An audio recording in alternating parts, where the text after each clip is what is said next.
মহাকুম্ভের মহাপর্বে চলছে পুণ্যস্নানের মহোৎসব।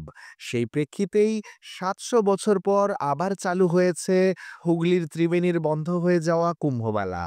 এই মহাপর্বে উপস্থিত হয়েছিলেন বিজেপির প্রাক্তন রাজ্য সভাপতি এবং সাংসদ দিলীপ ঘোষ মহাশয়ও। আমাদের স্যাফরন নিউজ টিভির ক্যামেরা পৌঁছে গিয়েছিল সেখানেই। কি বলছেন উদ্যোক্তারা এবং আগত সন্তবৃন্দ, চলুন শুনে নেওয়া যাক তাদের মুখ থেকেই। অ্যাকচুয়াল এই কুম্ভটা এখানে হতো আজ থেকে ৭০০ বছর আগে।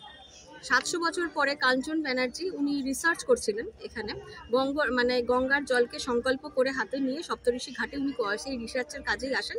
সংকল্প করে বলেন যে এই কুম্ভটাকে আবার নতুন করে আমরা স্টার্ট করবো। এটা এখানে আগে এই ৪ বছর ধরে হচ্ছে, এটা নতুন নয়, এটা আগে হতো, বন্ধ হয়ে গেছিল ৭০০ বছর, আবার শুরু হয়েছে। তো সেটা তখন থেকেই আরম্ভ হয়েছে। আর এখানে ধরুন গঙ্গা, যমুনা, সরস্বতী এখানে মুক্ত হয়েছে, প্রয়াগরাজে যুক্ত হয়েছে, আর এটা হচ্ছে মুক্ত বেনি, এখানে মুক্ত হয়েছে। তো এইখানে একটা দৈনন্দিন আরতি চলে প্রত্যেক দিন। আমাদের এখানে যারা মা বোনেরা আছেন তারা নিজেদের পক্ষ থেকে গঙ্গা আরতি করেন। হ্যাঁ, ৬-৭ জন মিলে ওরা প্রত্যেক দিন গঙ্গা আরতি করে। এটা একটা কাজ। আর সারা বছর কিছু না কিছু কাজ করেই থাকে। আমাদের যারা সদস্য আছে, প্রচুর সদস্য আছেন, তারা বিভিন্ন লেভেলে কাজ করেন। राम राम महाराज, सबसे पहले बाबा को प्रणाम। आप बताइए आप कहाँ से हैं?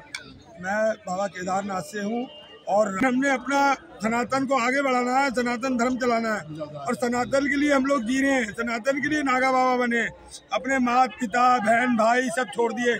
क्यों छोड़ दिए? कांदराओं में रहते हैं, पहाड़ों में।